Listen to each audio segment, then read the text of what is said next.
So good afternoon all and a very happy new year. This is Shobna Radhakrishnan, Senior Reporter with Citizen Matters Chennai. Citizen Matters is a civic media platform that serves as a knowledge exchange with insightful reports on critical urban issues, ideas and solutions for cities, diving deep into issues which affect our quality of life, including water, commute, public safety, air quality, governance, education, environment, local economy and more. We're here today to talk about the issues in Ennore. For more than a month now, Ennore has been on the news continuously.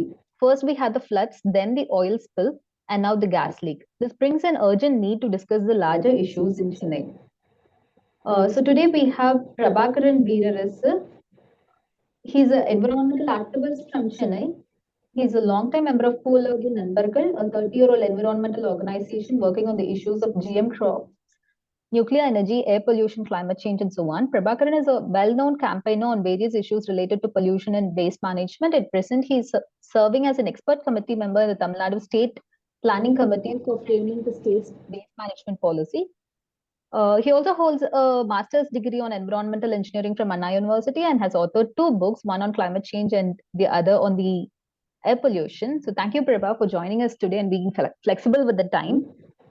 Let me dive into the questions. Thiruvottiyur Ennore ரீஜியன்ல நிறைய polluting industries இருக்கு. இவங்க வந்து நிறைய regulations-உம் follow பண்ண வேண்டியிருக்கு. But how are they violating them? Can you explain us with some examples to understand the nature of these violations? Ennore Manali industrial கிளஸ்டர்ல மட்டும் எடுத்துக்கிட்டீங்கன்னா 20 கிலோமீட்டர் ரேடியஸ்ல 25க்கும் மேற்பட்ட ரெட் கேட்டகரி லார்ஜ் இண்டஸ்ட்ரீஸ்.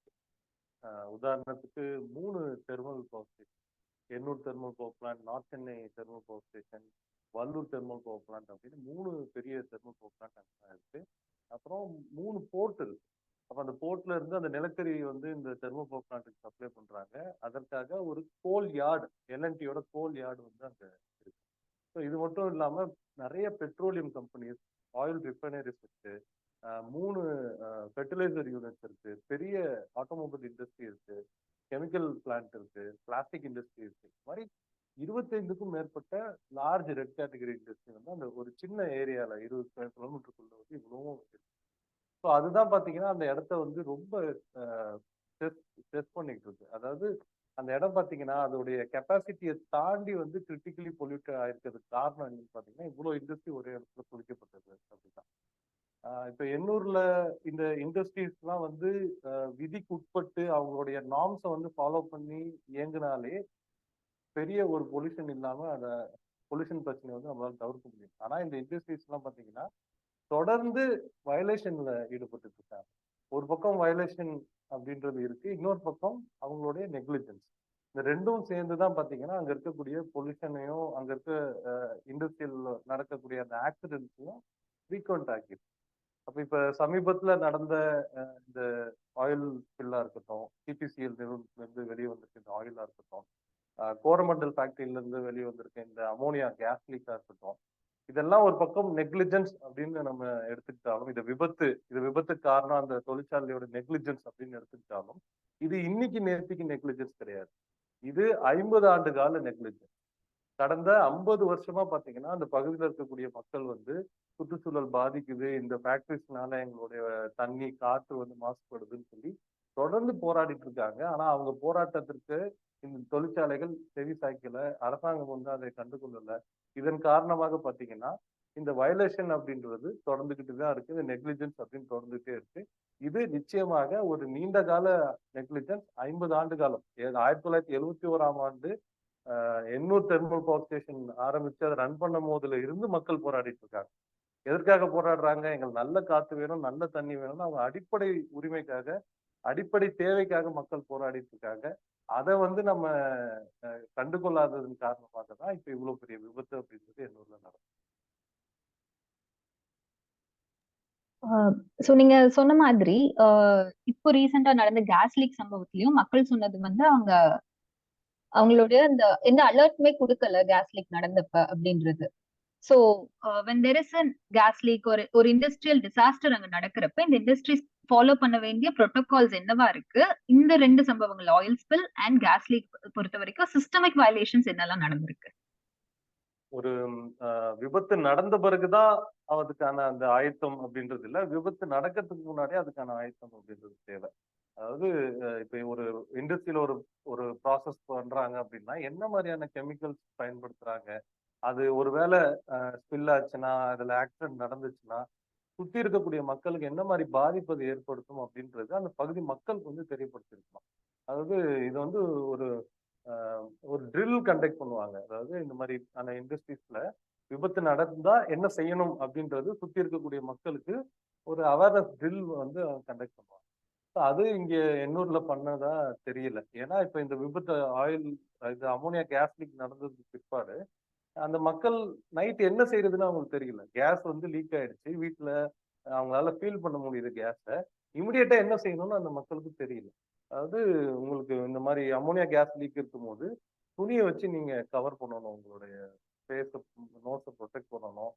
தண்ணிய வந்து நீங்க சோக் பண்ணி அந்த துணிய தான் வந்து கவர் பண்ணிட்டு, அந்த இடத்த விட்டு நீங்க வெளிய ரொம்ப தூரத்துக்கு போகணும். ஆனா மக்களுக்கு அதெல்லாம் வந்து சொல்லப்படல. ஏன் அந்த இடத்துல வந்து பார்த்தீங்கன்னா, உடனடியாக மீட்பு பணிக்கு வந்த போலீஸ்க்கே அது தெரியாத ஒரு சூழல் தான் இருந்துச்சு. அப்ப இதெல்லாம் முன்கூட்டியே செய்யணும். அது செய்யல. ஒரு விபத்து நடந்துருச்சு அப்படின்னா, இமிடியேட்டா இப்போ ஒரு கேஸ் லீக் அப்படின்னா, ஒருவேளை அது ஃப்ளேமபிள் கேஸா இருந்துச்சுன்னா, இந்த இண்டஸ்ட்ரீஸ்ல வந்து எங்கெங்கெல்லாம் ஃப்ளேம் இருக்கோ அத ஸ்டாப் பண்ணணும். இந்த இந்த அ ஃப்ளேம இக்னிட் பண்ணக்கூடிய என்னென்ன சப்ஸ்டன்ஸ் இருக்கோ அது எல்லாத்தையும் வந்து உடனடியா அரெஸ்ட் பண்ணணும். இதெல்லாம் தான் மெயினா உடனடியா செய்ய வேண்டிய விஷயம்.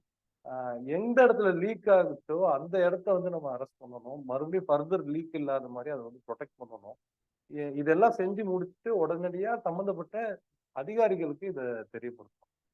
கன்சர்ன் டிபார்ட்மெண்ட் பொல்யூஷன் கண்ட்ரோல் போர்டா இருக்கட்டும், ஃபயர் அண்ட் சேஃப்டி டிபார்ட்மெண்ட்டா இருக்கட்டும், இவங்களுக்கெல்லாம் உடனடியா தகவல் வந்து தெரியப்படுத்தியிருக்கணும்.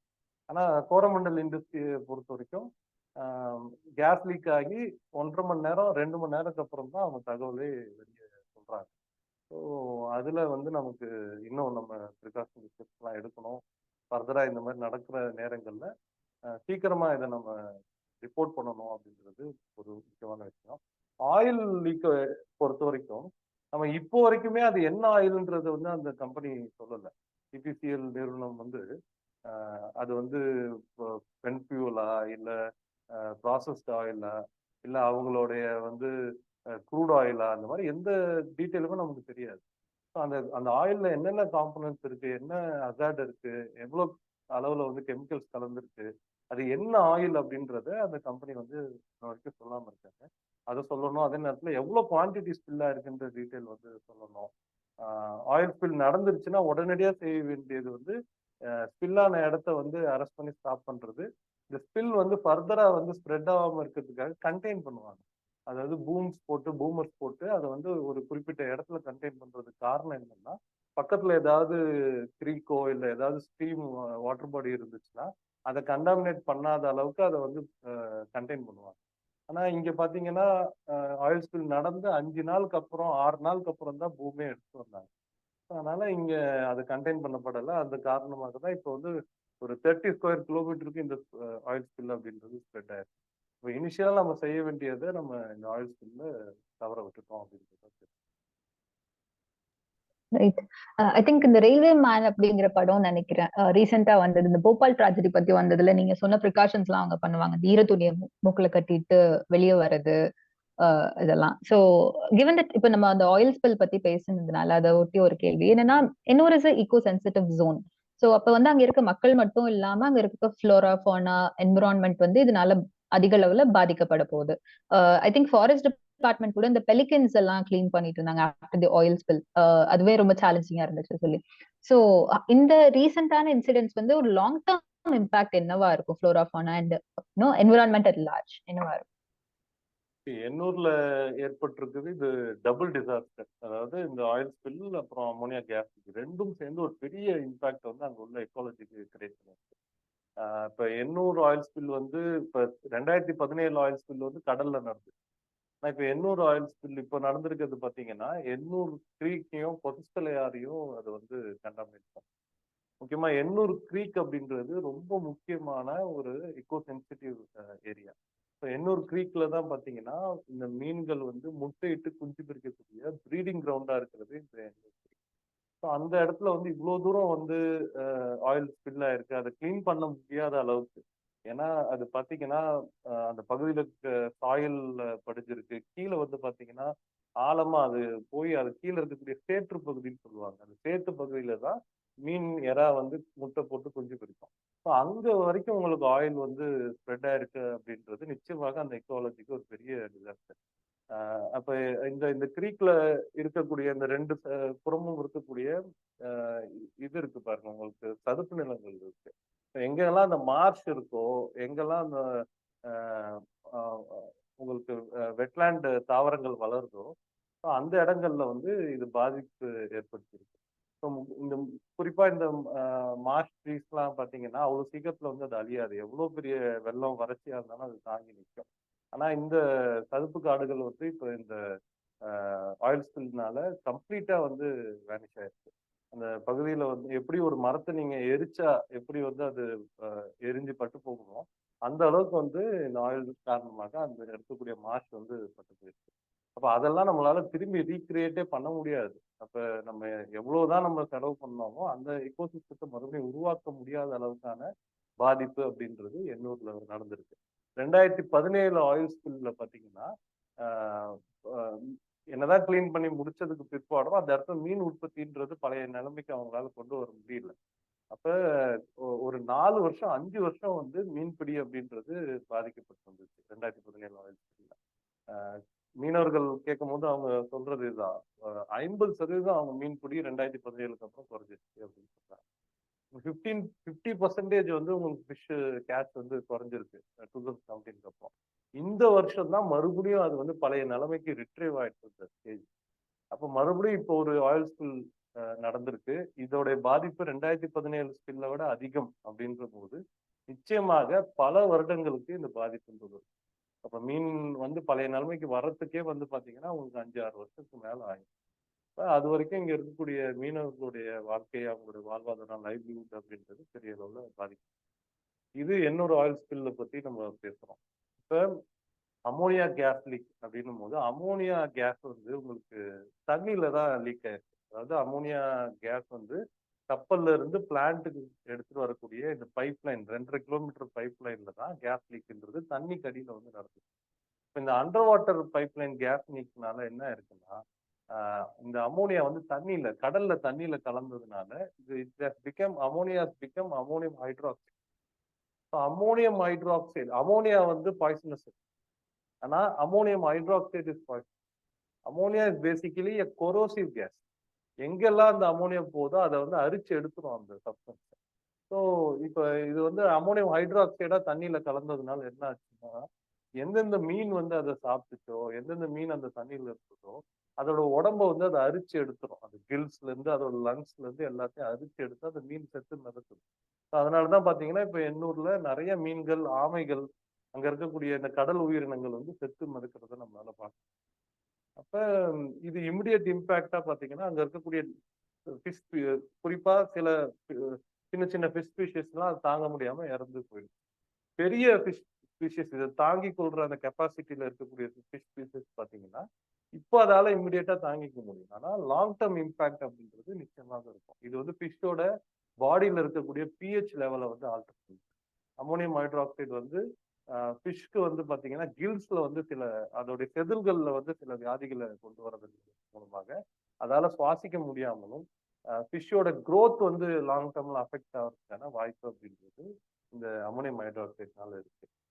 அப்ப இந்த மாதிரியான சூழலில் பாதிப்பை நம்ம நிச்சயமாக கவனத்தில் எடுத்துக்கொள்ளணும். ஆயில் ஸ்பில் வந்து மீன்களுக்கு எப்படி பாதிப்போ அதே மாதிரி பறவைகளுக்கு பெரிய அளவுக்கு பாதிப்பு.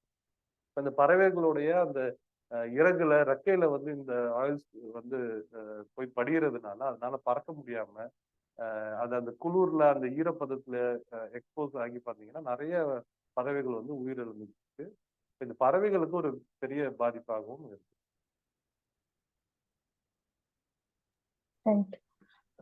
ஸோ நீங்க ஆல்ரெடி இந்த லைவ்லிஹுட் பத்தி இதுல டச் பண்ணீங்க. அதே மாதிரி மக்கள் மேல இருக்கக்கூடிய ஓவர் த இயர்ஸ் நம்ம நிறைய பார்த்திருப்போம். எப்படி இந்த ஹெல்த் வந்து ரொம்ப பாதிக்கப்பட்டிருக்கு அங்க இருக்கக்கூடிய மக்களுக்குன்னு. So can you help us understand the depth of this impact on health, particularly on the children, அங்க இருக்கக்கூடிய குழந்தைகள், அண்ட் இப்ப நடந்திருக்கிற விஷயங்கள் இன்னும் எப்படி அந்த சுச்சுவேஷனை வேர்ஸ் ஆக்க போகுது? இப்ப இந்த பில்லா இருக்க ஆயில் பாத்தீங்கன்னா இதுல வந்து பென்சின் அதிகமா இருக்கு. அதே மாதிரி டொலுவின், ஸ்டைரின் இந்த மாதிரியான வாலட்டைல் ஆர்கானிக் காம்பவுண்ட்ஸ் வந்து இயல்பா இருக்க வேண்டியதை விட அதிகம்னா எந்த அளவுக்குன்னு பாத்தீங்கன்னா 10-15 மடங்கு வந்து அதிகமாக இருக்கு. அதே மாதிரி total petroleum product, so total petroleum ப்ராடக்ட்டும் பார்த்தீங்கன்னா பல மடங்கு வந்து அதிகமாக இருக்கு. அதாவது 0.01 இருக்க வேண்டிய இடத்துல உங்களுக்கு 2000 ppm அளவுக்கான இந்த பெட்ரோலியம் ப்ராடக்ட் வந்து இந்த ஆயில்ல வந்து கலந்துருக்கு, தண்ணியில கலந்துருக்கு. அப்ப இது எல்லாமே கேன்சர் கார்சினோஜெனிக். அப்ப இதனால பாத்தீங்கன்னா பெரிய வியாதிகள், அதாவது அவங்களுக்கு கிட்னி அஃபெக்ட் பண்றது, லங்ஸ் அஃபெக்ட் பண்றது ஒரு பக்கம் இருந்தாலும் கேன்சர் போன்ற வியாதிகளும் வருவதற்கான வாய்ப்பு வந்து அதிகம். முக்கியமா குழந்தைகளுக்கு கேன்சர் வருவதற்கான பாதிப்பு அப்படின்றது இதனால இருக்கு. இப்ப ஏற்கனவே அந்த பகுதி மக்கள் யாரெல்லாம் இந்த ஆயிலுக்கு எக்ஸ்போஸ் ஆனாங்களோ அவங்க எல்லாம் ஏற்கனவே இந்த ஹெல்த் இம்பாக்ட் வந்து அவங்க கம்ப்ளைண்ட் ரைஸ் பண்ண ஆரம்பிச்சாங்க. முக்கியமா அங்க இருக்கக்கூடிய எர்ணாவூர் பகுதி, எர்ணாவூர்ல பாத்தீங்கன்னா ஆதி திராவிடர் குடியிருப்பு, விபி நகர், கார்கில் நகர் போன்ற இந்த பகுதிகளில் இருக்கக்கூடிய மக்கள் 5 நாட்களாக இந்த ஆயில் ஸ்பில்ல தான் அவங்க வந்து வீட்டுக்குள்ள ஆயில் வந்தது போது 5 நாள் வீட்டுக்குள்ள ஆயிலோட தான் அவங்க வாழ்ந்துட்டு இருந்தாங்க. இப்போ அங்க நிறைய பேஷண்ட்ஸ் வந்து நிறைய மக்களுக்கு பார்த்தீங்கன்னா ஸ்கின் டிசீஸ் வந்து ஏற்பட்டிருக்கு, கை கால்கள் வீங்கி இருக்கு. இம்மிடியட்டா பார்த்தீங்கன்னா அவங்களுக்கு ஐ இரிட்டேஷன், த்ரோட் இரிட்டேஷன் ஏற்பட்டிருக்கு. அது மாதிரி மூச்சு திணறல், அப்புறம் லங்ல வந்து அவங்களுக்கு பாதிப்பு ஏற்பட்டிருக்கு. நிறைய குழந்தைங்களுக்கு வந்து நீண்ட நாட்கள் ஜுரம் ஃபீவர் பாதிப்பு இருக்கு. அப்ப இதெல்லாம் ஏற்கனவே அவங்க வந்து கம்ப்ளைண்டா ரைஸ் பண்ணிட்டு இருக்காங்க. ஆனா ப்ராப்பரான ஹெல்த் ஸ்கிரீனிங் வந்து இன்னும் அவங்களுக்கு மேற்கொள்ளப்படல. உங்களுக்கு அதே மாதிரி சின்ன குப்பம், பெரிய குப்பம் பகுதிகளில் இந்த அமோனியா கேஸ் லீக்னால பார்த்தீங்கன்னா கேஸ் லீக் ஆன உடனே இம்மிடியட் இம்பேக்டா நிறைய பேருக்கு ஐ இரிட்டேஷன், த்ரோட் இரிட்டேஷன், அதே மாதிரி அவங்களுக்கு மயக்கம் போட்டு நிறைய பேர் விழுந்திருக்காங்க. மூச்சு திணறல் காரணமாக 100க்கும் மேற்பட்ட மக்கள் வந்து ஹாஸ்பிட்டல்ல அட்மிட் பண்ணப்பட்டாங்க. 100க்கும் மேற்பட்ட மக்கள் ஹாஸ்பிட்டல் அட்மிட் ஆகி அதுக்கான ட்ரீட்மெண்ட் எடுத்து அவங்க டிஸ்சார்ஜ் ஆனா கூட இன்னும் 2 பேஷண்ட்ஸ் வந்து பாத்தீங்கன்னா ரொம்ப கிரிட்டிக்கலா தான் அவங்களுடைய ஹெல்த் வந்து இருக்கு. அப்ப அந்த 2 பேஷண்ட்ஸ்க்கு பாத்தீங்கன்னா ஹார்ட்ல இதனால ப்ராப்ளம், ஏற்கனவே அவங்களுக்கு அந்த பிரச்சனை இருந்திருக்கலாம், அது இன்னும் இது ட்ரிகர் பண்ணி விட்டுருக்கலாம். ஸோ அவங்களுக்கு 2 பேருக்கு ஆன்ஜியோ பண்ணியிருக்காங்க. ஆன்ஜியோ பண்ணி ஆப்ரேஷன் நடந்திருக்கு. அவங்கள வந்து ரொம்ப கிரிட்டிக்கலா தான் அவங்க இருந்திருக்காங்க. இப்பயும் அப்படிதான் கவலைக்கிடமா தான் அவங்களோட உடல்நிலை. இந்த பிரச்சனையெல்லாம் இந்த அமோனியா கேஸ் லீக்னால நடந்திருக்கு. இது வந்து 2 இன்சிடென்ட் தான் நம்ம எடுத்து நம்ம இதோட இம்பாக்ட், ஹெல்த் இம்பாக்ட் நம்ம பேசுறோம். ஆனா இத்தனை வருஷமா 40-50 வருஷமா எண்ணூர்ல நடந்த என்விரான்மெண்டல் பொல்யூஷன், அதற்கு இந்த மக்கள் எக்ஸ்போஸ் ஆயிருக்காங்க. அதனால இவங்க ஹெல்த் என்ன மாதிரி பாதிப்பு ஏற்பட்டிருக்குன்றது நம்ம கிட்ட எந்த ஸ்டடியுமே கிடையாது. இப்ப என்ஜிடி கமிட்டி அமைச்ச அந்த ரிப்போர்ட்ல கூட இக்காலஜிக்கல் டேமேஜ் தான் அனலைஸ் பண்ணப்படும். ஆனா மக்களோட ஹெல்த் இம்பாக்ட் எவ்வளவு தூரம் பாதிக்கப்பட்டிருக்கு நமக்கு தெரியாது. இப்ப ஏர் குவாலிட்டி லைஃப் இண்டெக்ஸ்ன்ற அமைப்பு பண்ண ரிப்போர்ட், ஒரு ஸ்டடியில என்ன சொல்றாங்கன்னா, பர்டிகுலேட் மேட்டர், இப்ப டெல்லி போன்ற நகரங்கள்ல பர்டிகுலேட் மேட்டர் பொல்யூஷன் அதிகமா சுவாசிக்கிறதுனால அந்த பகுதியோட மக்களுடைய ஆயுள் காலம் வந்து 8ல இருந்து 9 வருஷம் அவங்க லைஃப் ஸ்பேன் குறையுது அப்படின்னு எக்யூஎல்ஐ சொல்றது. ஆனா எண்ணூர்ல பாத்தீங்கன்னா டெல்லியில என்ன பொல்யூஷன் இருக்குமோ அதுக்கு இணையான பொல்யூஷன் இந்த மக்களும் வந்து சுவாசிச்சுட்டு இருக்காங்க. அப்ப அவங்களும் பர்டிகுலேட் மேட்டர், இந்த தெர்மல் பவர் பிளான்ட் வந்து பாத்தீங்கன்னா ஒரு 500 மெகாவாட் தெர்மல் பவர் பிளான்ட்ல இருந்து ஒரு நாளைக்கு 3500 கிலோகிராம் அளவுக்கான பர்டிகுலேட் மேட்டர் வந்து வருது. அப்ப அங்க பாத்தீங்கன்னா 3400 மெகாவாட் அளவுக்கு தெர்மல் பவர் பிளான்ட். அப்ப அதுல இருந்து 8 மடங்கு அதிகமான இந்த, இப்ப நான் சொன்ன அளவை விட 8 மடங்கு அதிகமா பர்டிகுலேட் மேட்டர் அங்க வெளியே வருது. அதை மக்கள் சுவாசிச்சுட்டு இருக்காங்க. அப்ப அவங்களுடைய லைஃப் ஸ்பேனுமே பாத்தீங்கன்னா 8ல இருந்து 10 வருஷம் அவங்களுக்கு வாழ்க்கை வந்து குறைஞ்சிருக்கு. இதுக்கு எல்லாத்துக்கும் நமக்கு ஸ்டடி எதுவும் மேற்கொள்ளப்படாம இருக்கு. அங்க பகுதியில வந்து நிறைய கேன்சர் பேஷண்ட்ஸ் இருக்காங்க. இவங்க நிறைய ஆஸ்மா, வீசிங் ப்ராப்ளம் இருக்கு, லங் டிசீஸ் இருக்கு, கிட்னி ஸ்டோன் பிரச்சனை அங்க நிறைய இருக்கு. அப்ப இது எல்லாம் ப்ராப்பரா எந்தெந்த கிராமத்துல எவ்வளவு பேர் இருக்காங்க அப்படின்றதெல்லாம் நம்ம அக்கௌண்ட் பண்ண வேண்டியது இருக்கு. அரசாங்கம் உடனடியாக எண்ணூருக்கு இந்த ஹெல்த் ஸ்கிரீனிங், இந்த ஆய்வை வந்து மேற்கொள்ளணும் அப்படின்றத பூவுலகின் நண்பர்கள் அமைப்பு சார்பாக நாங்கள் கோரிக்கையாக இருக்கிறோம். இப்ப இல்ல இந்த இது பத்தி ஹெல்த் எஃபெக்ட் பத்தி பேசும்போது இதை நிச்சயமா குறிப்பிடணும். தாளங்குப்பம் அப்படின்ற பகுதி இருக்கு எண்ணூர்ல. அங்க பாத்தீங்கன்னா நிறைய பேருக்கு வந்து ஃப்ளூரோசிஸ் வியாதினால பாதிக்கப்பட்டு. ஃப்ளூரோசிஸ் சொல்லும் போது ஃப்ளூரைடு கண்டாமினேட் ஆன தண்ணியை வந்து குடிச்சா அவங்களுக்கு வந்து ஃப்ளூரோசிஸ் வரும். ஸோ இவங்க 30 வருஷத்துக்கு மேல ஃப்ளூரோசிஸ் கண்டாமினேட் ஆன அந்த தண்ணீர் கிரவுண்ட் வாட்டரை வந்து பயன்படுத்திக்கிட்டு இருக்காங்க. ஸோ அதனால they have been affected with dental fluorosis and also skeletal fluorosis. தாளங்குப்பத்துல ஒரு 10 பேரை நீங்க போய் எக்ஸாமின் பண்ணீங்கன்னா 10ல 2 பேருக்கு வந்து பாத்தீங்கன்னா ஸ்கெலிட்டல் ஃப்ளூரோசிஸ் இருக்கு. அதாவது அவங்க கையவே வந்து வளைஞ்சிருக்கும், எலும்பு வந்து வளைஞ்சிருக்கும், ஷேப் மாதிரி இருக்கும், கை கால் நடக்க முடியாம இருக்காங்க. ஒரு 10ல ஒரு 6 பேருக்கு பாத்தீங்கன்னா டென்டல் ஃப்ளூரோசிஸ். 40 வயசுக்கு மேல இருக்கவங்களுக்கு பல்லெல்லாம் வந்து கரையாயிடும். ஒரு 50, 60 வயசுல இருக்கவங்களுக்கு பாத்தீங்கன்னா வாயில பல்லே இல்லை. இப்ப இந்த பிறக்கிற குழந்தை கூட அந்த பல்லு கரையோட பிறக்குது. இந்த இந்த இதுக்கு காரணம் என்ன அப்படின்னு பாத்தீங்கன்னா அங்க இருக்கக்கூடிய ஃபெர்டிலைசர்ஸ், அங்க இருக்கக்கூடிய ஃபெர்டிலைசர் கம்பெனி கோரமண்டல் உட்பட, கொத்தாரி பேரி உட்பட அங்க இருக்கக்கூடிய நிறுவனங்கள் தொடர்ச்சியாக கிரவுண்ட் வாட்டர் கண்டாமினேட் பண்ணதுதான் இந்த ஃப்ளூரோசிஸ் பிரச்சனைக்கான காரணம். இது ஒவ்வொரு தொழிற்சாலையும் கிரவுண்ட் வாட்டர் கண்டாமினேட் பண்ணியிருக்காங்க, அங்க உள்ள ஸ்ட்ரீம்ஸ் கண்டாமினேட் பண்ணியிருக்காங்க, ஏர் பொல்யூஷன் ஈடுபட்டிருக்காங்க. இதனால் அந்த பகுதியுடைய மக்களுடைய ஹெல்த்ல என்னென்ன மாதிரி இம்பாக்ட் இருக்கு அப்படின்றது இன்ன வரைக்கும் கண்டுபிடிக்க முடியாம இருக்கு. முறையாக அதை கண்டுபிடிச்சு அந்த மக்களுக்கான நீதி, அவர்களுக்கான இழப்பீடு, நஷ்டஈடை வந்து இந்த நிறுவனத்திடம் வந்து பெற்றுத்தரும். சோ இவங்க மக்கள் வந்து இந்த மாதிரியான பிரச்சனைகள் ஃபேஸ் பண்றப்ப அத கவர்மெண்ட் கிட்ட தெரிவிக்கிறதுக்கு ஏதாவது கிரீவன்ஸ் ரிட்ரெசல் மெக்கானிசம் ஆல்ரெடி இருக்கா? அப்படி இருந்தா அது ஹெல்ப்ஃபுல்லா இருக்கா? இல்ல என்ன மாதிரியான கிரீவன்ஸ் ரிட்ரெசல் மெக்கானிசம் தேவைப்படுதாங்க? பொல்யூஷன் கண்ட்ரோல் போர்டை பொறுத்த வரைக்கும் பொல்யூஷன் கண்ட்ரோல் போர்டில் வந்து நீங்க ஆன்லைன்ல கம்ப்ளைண்ட் ரைஸ் பண்ணலாம், நேர்ல போய் நீங்க பெட்டிஷன் பண்ணலாம். இதெல்லாம் யூஸ்ஃபுல்லா இருக்கிற பிரிவு. இது இல்லாம இப்ப சமீபத்துல தமிழ்நாடு பொல்யூஷன் கண்ட்ரோல் போர்டு என்ன பண்ணிருக்காங்கன்னா கிரீவன்ஸ் மீட்டிங் வந்து கண்டக்ட் பண்றாங்க. எவ்ரி மந்த் ஒரு தடவை அவங்களுடைய ஆஃபீஸ்ல இந்த மீட்டிங் நடக்குது. ஒவ்வொரு டிஸ்ட்ரிக்ட் பொல்யூஷன் கண்ட்ரோல் போர்டு ஆஃபீஸ்லயும் இந்த மீட்டிங் வந்து கண்டக்ட் பண்றாங்க. பட் ஆனா அது எந்த அளவுக்கு எஃபெக்டிவா இருக்கு, மக்களுக்கு முதல்ல இது தெரியல, தெரியாம இருக்கு. மக்களுக்கு இப்படி ஒரு மீட்டிங் நடக்குதுன்னே தெரியாம இருக்கு. அப்ப இதை வந்து அரசு தான் வந்து மக்கள்கிட்ட எடுத்துட்டு போகணும், இந்த மாதிரி இருக்கு அப்படின்றத சொல்லணும். அந்த அந்த அந்த மீட்டிங் அட்டன் பண்றதுமே ஒரு பெரிய கஷ்டம். எப்படின்னு பாத்தீங்கன்னா அதை நீங்க ஆன்லைன்ல ரெஜிஸ்டர் பண்ணணும், உங்களுக்கு அது ஆன்லைன்ல உங்களுக்கு அதுக்கான ரிப்ளை கிடைக்கும், அதுக்கப்புறம் நீங்க நேர்ல அங்க போகணும். இதெல்லாம் ஒரு சாதாரண ஒரு பாமர மக்களால செய்ய முடியாத ஒரு விஷயமா இருக்கு.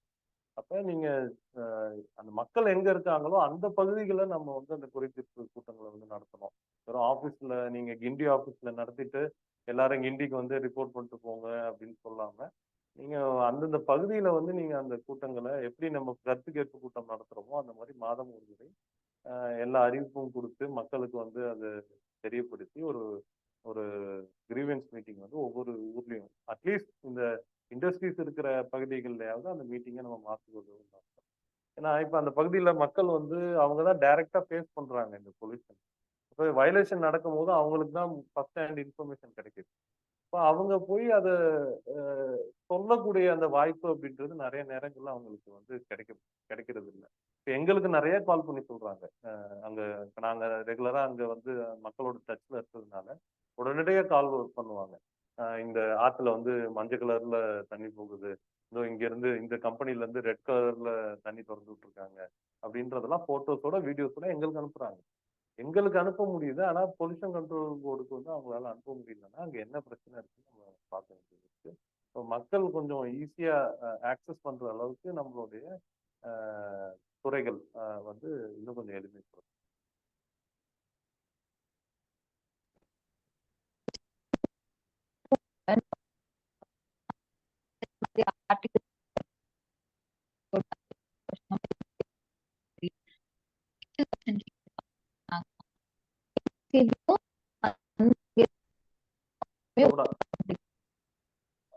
வாய்ஸ் கேட்கல, not audible, voice is break, voice break ஆகுது, கேட்கல. Am I audible now? இப்போ ஆடிபிள். ஓகே, யா. ஸோ தொடர்ந்து நம்ம வந்து இன்னொரு பத்தின ஆர்டிகல்ஸ் எழுதுறப்ப டிஎன்பிசிபியோட அஃபிஷியல் வெர்ஷன் வாங்குறதுக்கு நான் அவங்க கிட்ட பேசினப்ப அவங்க என்ன சொன்னாங்கன்னா, டிஎன்பிசிபியும் அங்க இருக்கக்கூடிய நிறுவனங்களும் ரெண்டுமே ஒரே கவர்மெண்ட்டுக்கு கீழே வருது. ஸோ அவங்க வந்து இந்த கம்ப்ளைண்ட்ஸ்ங்கிறது வந்து it is becoming difficult for TNPCB to regulate the other industries அப்படி சொல்றாங்க. So how to you see the statement and இதுக்கு practical சொல்யூஷனா what would you suggest? இது வந்து ஒரு காரணமா நம்ம சொல்ல முடியாது. ஏன்னா இப்ப அங்க இருக்க நிறுவனங்கள் வந்து மத்திய அரசாங்கம், மாநில அரசாங்கத்துடைய நிறுவனமாக இருந்தாலும் பொல்யூஷன் கண்ட்ரோல் போர்டு தான் நம்ம கிட்ட இருக்கிற ஒரு முக்கியமான ஒரு கண்காணிப்பு பொறிமுறை. அதுதான் நடவடிக்கை எடுக்கணும். இப்ப எப்படி பொல்யூஷன் கண்ட்ரோல் போர்டு இதுக்கு அக்கௌண்டபிளோ அதே மாதிரி மற்ற துறைகளும் இருக்கு. இப்ப இந்த அமோனியா கேஸ் லீக் நடந்திருக்கு அப்படின்னா பொல்யூஷன் கண்ட்ரோல் போர்டுக்கு எவ்வளவு ரெஸ்பான்சிபிலிட்டி இருக்கோ அதே மாதிரி department of industrial safety and health அவங்களுக்கான அந்த ரெஸ்பான்சிபிலிட்டி இருக்கு. வருஷத்துக்கு ஒரு தடவை அவங்க அதை போய் ஆடிட் பண்றாங்க, செக் பண்றாங்க. அவங்க வந்து இதுக்கு இன்னுமே அதை பத்தி எந்த ஸ்டேட்மெண்ட்டும் கொடுக்காம இருக்காங்க. அதே மாதிரி மேரிடைம் போர்டும் பார்த்தீங்கன்னா இது வரைக்கும் எந்த ஸ்டேட்மெண்ட்டும் அதுக்கு கொடுக்கல. So pollution control board statement வந்திருக்கு, அவங்க அதுக்கு ஃபாலோ பண்ணிட்டு இருக்காங்க, என்ஜிடியில் பேசிட்டு இருக்காங்க. பட் இந்த ரெண்டு டிபார்ட்மெண்ட்டும் எதுவுமே சொல்லாம அவங்களுக்கு அது சம்மந்தம் இல்லைன்ற மாதிரி இருந்துட்டு இருக்காங்க. ஏன்னா கடல்ல நடந்துருக்கு இந்த சிஸ்டம். இப்போ கடல்ல நடந்திருக்குன்னா ஒவ்வொரு தடவை வந்து அந்த கப்பல் வரும்போது அதுக்கான பர்மிஷன் கொடுக்கறது, லைசன்ஸ் கொடுக்கறது, எவ்வளோ இம்போர்ட் பண்ணி எடுத்துட்டு வராங்க, அதை எப்படி பாதுகாப்பா டிரான்ஸ்போர்ட் பண்றாங்க அப்படின்றதெல்லாம் கண்காணிக்க வேண்டியது மேரிடைம் போர்டோட பொறுப்பு. இன்ன வரைக்கும் மேரிடைம் போர்டு வந்து இந்த விஷயத்துல வந்து பட்டுக்காம இருக்காங்க. ஸோ பொல்யூஷன் கண்ட்ரோல் போர்டை பத்தி பேசும்போது இந்த ரெண்டு டிபார்ட்மெண்ட்டையும் பத்தி நம்ம பேச வேண்டியது இருக்கு. அதே மாதிரி பாய்லர் ஆக்ஷன் நடந்திருக்கு ஐஓசிஎல்ல. அப்ப பாய்லர் டிபார்ட்மெண்ட் என்ன பண்றாங்க அப்படின்றதுலாம் நம்ம கேட்க வேண்டியது. இங்க இங்க அடிப்படை என்ன பிரச்சனை அப்படின்னா, ஒரு தவறு நடக்குதுன்னா அந்த தவறு அடுத்த தடவை நடக்காம இருக்கிறதுக்கு தான் தண்டனை அப்படின்றது வழங்கப்படுது. ஆனா இது நாள் வரைக்கும் இவங்களுக்கு என்ன தண்டனை வழங்கப்பட்டிருக்கு அப்படின்னா ஃபைன் போடுறது தான் தண்டனை. இப்ப ஃபைன் அப்படின்னு சொல்லும் போது நீங்க குறிப்பிட்ட மாதிரி தான் அரசோடைய ஒரு நிறுவனத்திடம் இருந்து ஃபைன் அப்படின்றது இன்னொரு நிறுவனத்துக்கு டிரான்ஸ்பர் ஆகுது. இன்னும் எக்ஸாக்டா சொல்லணும்னா மக்களோட ஹெல்த் பாதிக்குது, மக்களுடைய லைவ்லிஹுட் பாதிக்கிற காரணத்துக்காக இவங்களுக்கு ஃபைன் போடப்படுது. அந்த ஃபைன் அப்படின்றது மக்களுடைய வரிப்பணம். மக்களுடைய வரிப்பணம் ஒரு டிபார்ட்மெண்ட்ல இருந்து இன்னொரு டிபார்ட்மெண்ட்டுக்கு போகுது. ஆனா அடுத்த வருஷம் இந்த தப்பு நிறுத்தல, மறுபடியும் அது நடந்துச்சு அப்படின்னா இதுல இந்த இந்த இதுல ஃபைன் போடுறது தீர்வா இருக்காது, அது மட்டுமே தீர்வு இல்லை அப்படின்றத நம்ம புரிஞ்சுக்கணும். ஏன்னா கோடிக்கணக்கில் ஃபைன் கட்டியிருக்காங்க. 2021 நடந்த வயலேஷன்ல சிபிசிஎல் வந்து பல நூறு கோடி வந்து ஃபைன் கட்டிருக்காங்க. அதே மாதிரி என்சிடிபிஎஸ், ஐஓசிஎல் இவங்க எல்லாம் பாத்தீங்கன்னா எல்லாம் சேர்ந்து வந்து நூற்றுக்கணக்கான கோடி ரூபாய் வந்து பொல்யூஷன் வந்து ஃபைனா கட்டியிருக்காங்க. ஆனா அதுக்கு அடுத்த வருஷமும் அந்த வயலேஷன் தொடருது, இப்பயும் தொடருது. அப்ப இது கண்டினியூஸா நடந்துட்டே இருக்குன்றதுனால இந்த ஃபைன்றது இதுக்கான தீர்வா இது வரைக்கும் இல்லை. அப்ப இதுக்கான ஸ்ட்ரிஞ்சன்ட் ஆக்ஷன் அப்படின்றது தேவைப்படுது. இப்ப ரெகுலர் வயலேட்டர்ஸ் வந்து இது வந்து ஒரு கிரிமினல் அஃபென்ஸா வந்து கன்சிடர் பண்ணி அவங்க மேல ஸ்ட்ரிஞ்சன்ட் ஆக்ஷன் எடுக்கணும். க்ளோஸ் அவுட் நோட்டீஸ் கொடுக்குற அளவுக்கு இவங்களுக்கான அந்த ஆக்ஷன் அப்படின்றது இன்னும் ஸ்ட்ரிஞ்சன்ட்டா பண்ணணும். ஏன்னா இப்ப இது கரண்ட் ப்ரொடியூஸ் பண்ற தெர்மல் பவர் பிளான்ட் இதை நிறுத்திட்டா நமக்கு கரண்ட் கிடைக்காதுன்றது எல்லாருக்கும் தெரியும். அதுவே வந்து அவங்களுக்கு சாதகமா இருக்கக்கூடாது, இல்லை பொல்யூஷன் பண்றவங்களுக்கு சாதகமா இருக்கக்கூடாது. இன்ன வரைக்கும் எஃப்ஜிடி போடாம இருக்காங்க. தமிழ்நாட்டுல வந்து பாத்தீங்கன்னா ஃப்ளூ கேஸ் டீசல்பரேஷன்ன்ற அந்த அதை ஃபில்டர் போட்டாதான் உங்களால சல்ஃபர் பொல்யூஷன் வந்து நம்மளால கண்ட்ரோல் பண்ண முடியும். தமிழ்நாட்டுல இருக்கிற 40 தெர்மல் பவர் பிளான்ட் யூனிட்ஸ்ல 38 யூனிட்ஸ்ல என்ன எஃப்ஜிடி போடுது. அப்ப ஏன் என்ன அலட்சியம் அவங்களுக்கு அப்படின்னா நம்மள என்ன நிறுத்திட முடியும், நம்ம தானே கரண்ட் கொடுக்கணும் அப்படின்ற அந்த அலட்சியம் தான். இதெல்லாம் தடுத்து நிறுத்தணும், ஃபியூச்சர்ல இது நடக்கக்கூடாதுன்னா ஸ்ட்ரிஞ்சன்ட் ஆக்ஷன் நம்ம எடுத்துதான் ஆகணும். அதுக்கு வந்து அரசு வந்து தயங்காமல் அந்த நடவடிக்கை.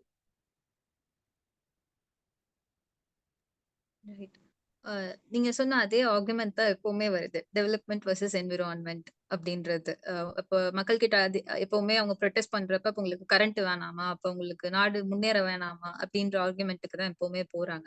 ஸோ ஏதாவது உலகத்துல ஏதாவது ஒரு இடத்துல, ஏதாவது ஒரு இண்டஸ்ட்ரியல் டவுன் வந்து இந்த பேலன்ஸ கரெக்ட்டா ஸ்ட்ரைக் பண்ணிருப்பாங்க. டெவலப்மெண்ட் அண்ட் என்விரான்மென்ட் ஒரு எக்ஸிஸ்டிங்கான ஒரு என்விரான்மென்ட்டா ஏதாவது எங்கேயாவது நடந்திருக்கா? Can you cite some good examples?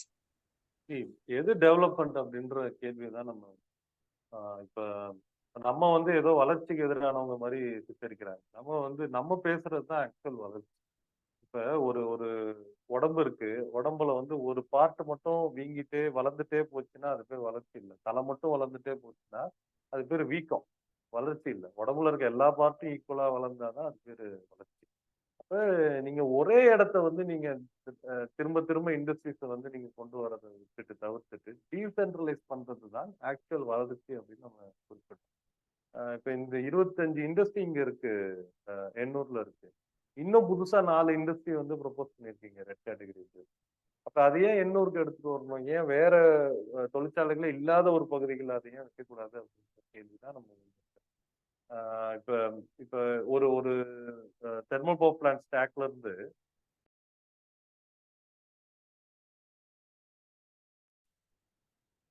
ஒரு தெர்மல் பவர் பிளான்டோட ஸ்டாக்ல இருந்து 600 மைக்ரோகிராம் பர் மீட்டர் கியூப் தான் உங்களுக்கு நைட்ரஸ் ஆக்சைடு வெளியே வரணும்ன்ற ஸ்டாண்டர்ட்ஸ் இருக்கு.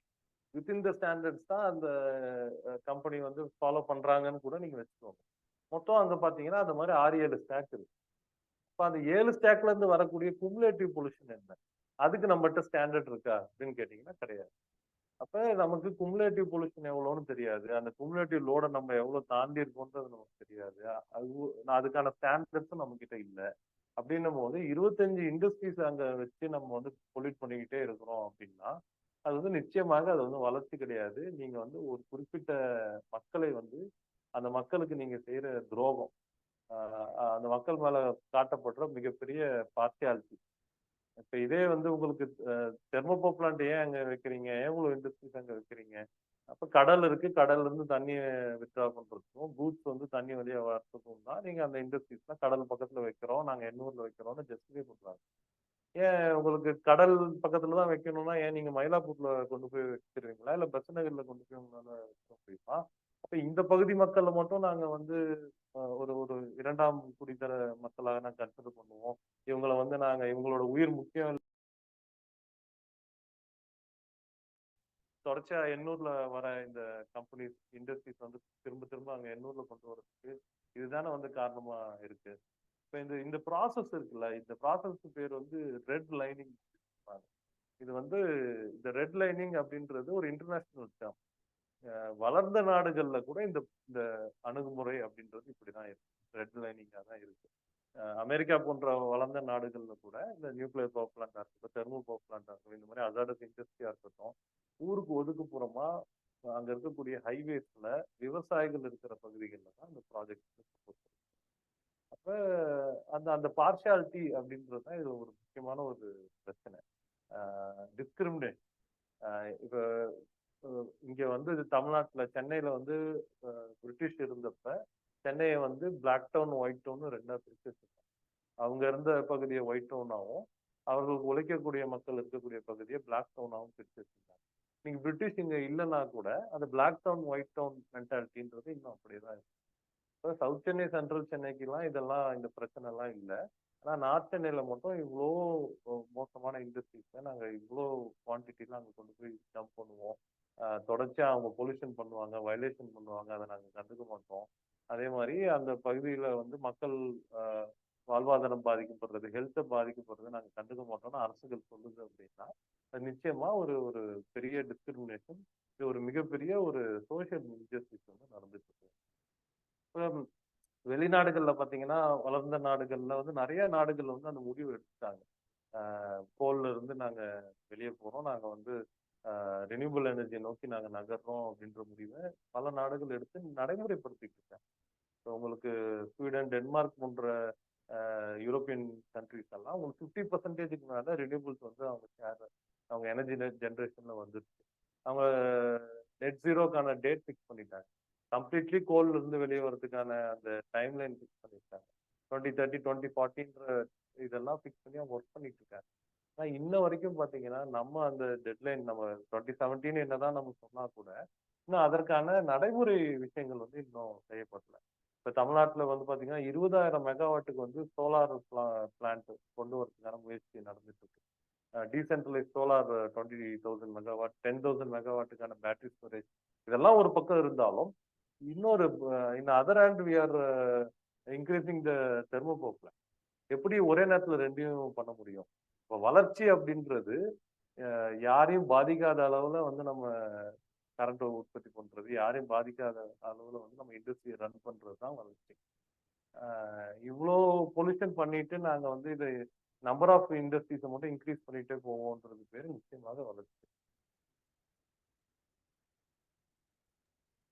Alright. So, in terms of climate and environmental justice perspective, it is necessary that this kind of rampant environmental pollutions needs to be checked. So, what measures must be taken by civil society organizations and also authorities? So, Ennura revive pananuna, what are the solutions that you would propose?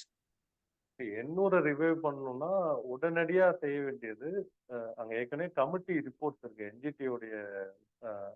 NGT அமைச்ச committee, Santhasheela Nair அவர்களுடைய committee, சுல்தான் Ismail sir இருந்தாங்க. அந்த கமிட்டியோடைய reports சஜஷன்ஸை வந்து நம்ம முதல்ல implement பண்ணணும். இப்போ இன்ன வரைக்கும் அந்த சஜஷனை வந்து நம்ம வந்து ஒரு பொருட்டா நம்ம மதிக்கல.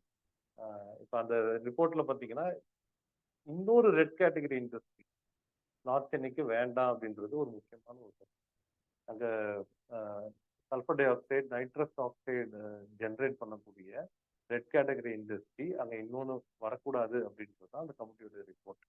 ஆனால் இன்ன வரைக்கும் நம்ம அதை கன்சிடர் பண்ணாதனால தான் இப்போ அடுத்த மாதம் வந்து இன்னொரு தெர்மல் பவர் பிளான்ட் யூனிட் வந்து அங்கே ஸ்டார்ட் பண்ண போகிறாங்க. ஆட்டோமொபைல் இண்டஸ்ட்ரிக்கு வந்து இப்போ எக்ஸ்பான்ஷனுக்கான பர்மிஷன் கொடுத்துருக்காங்க. அதுக்கப்புறம் என்சிடிபிஎஸோட thermal power plant, Ennore thermal power பிளான்ட்டுக்கான பர்மிஷன் ப்ரொபோசல் இருக்கு. அப்போ இதெல்லாம் நம்ம இன்னமும் கொண்டு வர போகிறோம் அப்படின்னா அந்த சஜஷன் நம்ம கன்சிடர் பண்ணல அப்படின்னு தான் நம்ம புரிஞ்சுக்கணும். இப்போ உடனடியாக அந்த கமிட்டியோட ரிப்போர்ட் பரிந்துரைப்படி இனிமே நார்த் சென்னைக்கு ஒரு ரெட் கேட்டகரி இண்டஸ்ட்ரி வேண்டாம் அப்படின்ற டிசிஷன் வந்து கவர்மெண்ட் எடுக்கும்.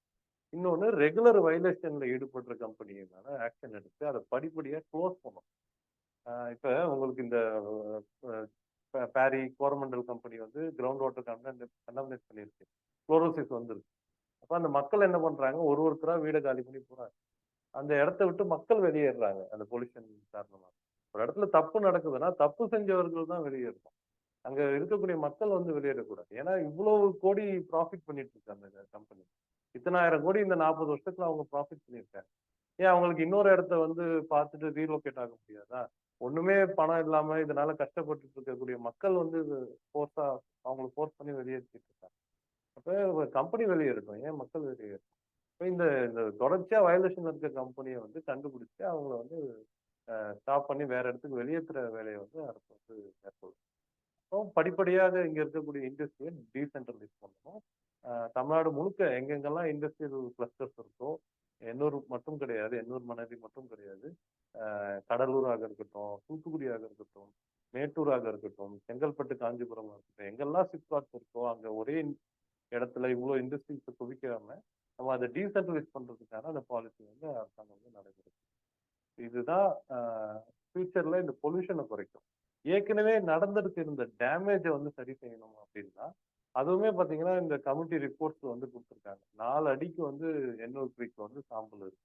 அப்போ அந்த சாம்பல்லாம் நம்ம கிளீன் பண்ணணும். அதுக்கான அந்த என்விரான்மெண்டல் காஸ்ட் இருக்கு. என்விரான்மெண்டல் காஸ்ட்டையும் இந்த எந்த வயலேஷன்ல ஈடுபட்ட இந்த கம்பெனிஸ் தான் கொடுக்கணும். இப்போ அவங்கள்ட்ட அந்த பணத்தை வாங்கி இந்த கிளீனிங் ப்ராசஸ் வந்து அரசாங்கம் துரிதமா மேற்கொள்ளணும். ஃபர்தரா பொல்யூஷன் வந்து இல்லாம பார்த்துக்கணும். ஏன்னா இந்த மக்கள் கேட்கறது அடிப்படையான விஷயம் தான். கோரமண்டல் ஃபேக்டரிக்கு வந்து மக்கள் இன்னைக்கு 14வது நாள் போராடிட்டு இருக்காங்க. அவங்க போராட்டத்துடைய கோரிக்கை கோரமண்டல நிரந்தரமா மூடணும் அப்படின்னு அவங்க கோரிக்கை வச்சிருக்காங்க. நிறைய பேர் கேட்கறாங்க, ஏதோ ஒரு ஆக்சிடென்ட் நடந்துச்சு அதுக்காக நிரந்தரமா மூடிடலாமான்னு கேட்கறாங்க. மக்களுடைய இது வந்து நியாயமான கோரிக்கை. ஏன்னா இத்தனை வருஷமா மக்கள் கேட்டது என்னன்னா, உங்களுக்கு பொல்யூஷன் கண்ட்ரோல் போர்டு நார்ம்ஸ் இருக்கு, நார்ம்ஸ்க்கு உட்பட்டு நீங்க வந்து உங்க பொல்யூஷனை பண்ணுங்க, நார்ம்ஸை விட தாண்டி பொல்யூட் பண்ணாதீங்கன்றதுதான் அவங்களுடைய நியாயமான கோரிக்கை. ஆனால் இத்தனை 40 ஆண்டு காலமாக அதை நீங்க வந்து காதலே வாங்கணும். 40 ஆண்டு காலமும் வயலேஷன்ல தான் நீங்க பண்ணியிருக்கீங்க, இந்த கம்பெனிஸ் வந்து பண்ணியிருக்காங்க.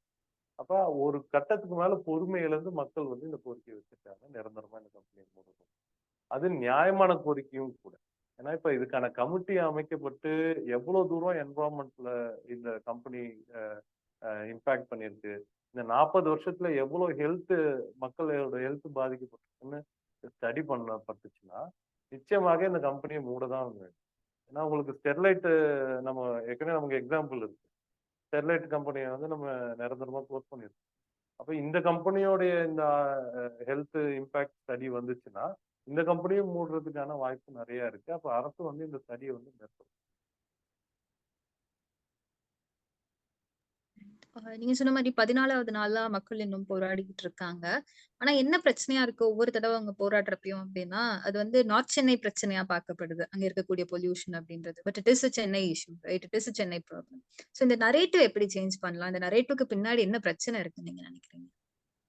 நிச்சயமாக இது பின்னாடி இருக்க பிரச்சனை டிஸ்கிரிமினேஷன் தான். இப்ப நான் ஏற்கனவே சொன்ன மாதிரி அந்த சவுத் சென்னை, நார்த் சென்னை அந்த டிஸ்கிரிமினேஷன்ன்றது பெரிய அளவுல இந்த இந்தியா போன்ற ஒரு இன்இக்வாலிட்டிஸ் நிறைஞ்ச ஒரு சமூகத்துல, கேஸ்ட் அண்ட் கிளாஸ் டிஃபரன்ஸ் அதிகமா இருக்கக்கூடிய ஒரு சமூகத்துல இந்த டிஸ்கிரிமினேஷன்ன்றது நிச்சயமா இருக்கதான் செய்யும். அதோட வெளிப்பாடு தான் இது. இப்போ உங்களுக்கு ஒரு உதாரணம் சொன்னோம்னா 2019ஆம் ஆண்டு தீபாவளி சமயத்துல சவுத் சென்னையில ஒரு 4 நாள் வந்து பொல்யூஷன் அதிகமா இருக்கு. டெல்லி பொல்யூஷனுக்கு இணையான பொல்யூஷன் வந்து அந்த 4 டேஸ் சவுத் சென்னையில இருக்கு. அப்ப it has become a national news. எல்லா நேஷனல் மீடியாவும் அதை வந்து டிஸ்கஸ் பண்ணாங்க, டிபேட் பண்ணாங்க. எல்லா நியூஸ் சேனல்லையும் பிரைம் டைம் நியூஸா அது வந்து.